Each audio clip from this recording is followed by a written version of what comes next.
When the Concorde first took to the skies in 1969, it was the first commercial aircraft to fly faster than the speed of sound. With a cruising speed of Mach 2.04, the Concorde could cross the Atlantic Ocean in just over 3 hours, cutting travel time in half compared to traditional airliners.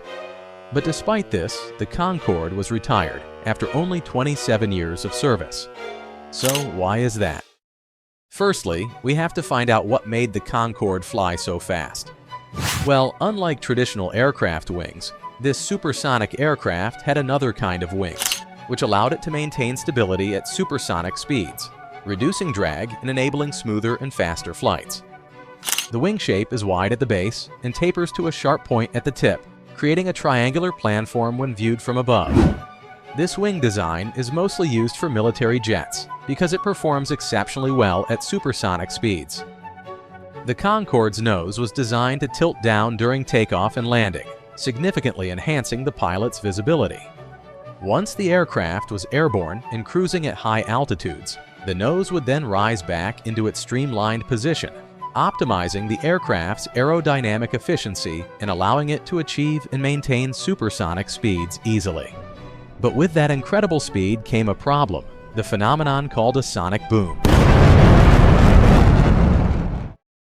Imagine you are in a jet that goes faster than the speed of sound. As it is accelerating, it will push the sound waves in front of it, and then this will make them pile up, and after a while, the aircraft will break through this pile of sound waves, resulting in a noise that sounds like an explosion. Even though you are in the aircraft, you most likely wouldn't hear anything. Despite that, if the airplane was to fly over land, it will cause a loud explosion-like sound. But noise pollution wasn't the only problem for the Concorde. Operating it was an incredibly expensive task. The aircraft was powered by 4 Rolls-Royce 593 engines, which provided the thrust needed to reach supersonic speeds.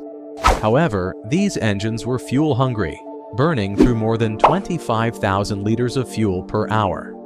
At cruising speed, on a typical transatlantic flight, the Concorde consumed approximately 120,000 liters of fuel. However, Concorde's disadvantages don't end here. It offered an experience with gourmet meals, fine wines, and personalized service.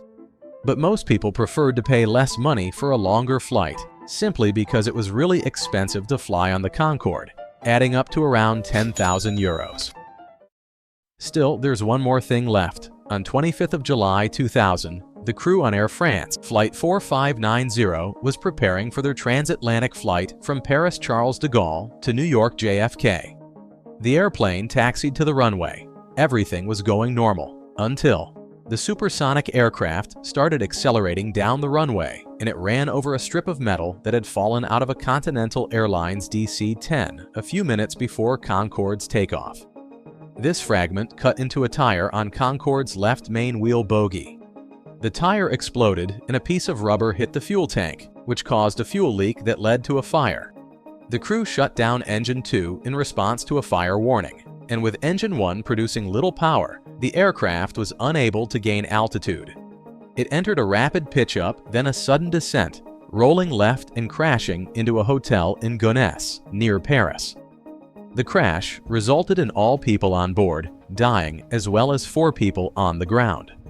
This incident damaged Concorde's reputation and was one of the main causes that made British Airways and Air France retire the airplane. But not all hope's lost, because there is a manufacturer that is building a new supersonic aircraft. To find out what is this new airplane, check out this next video.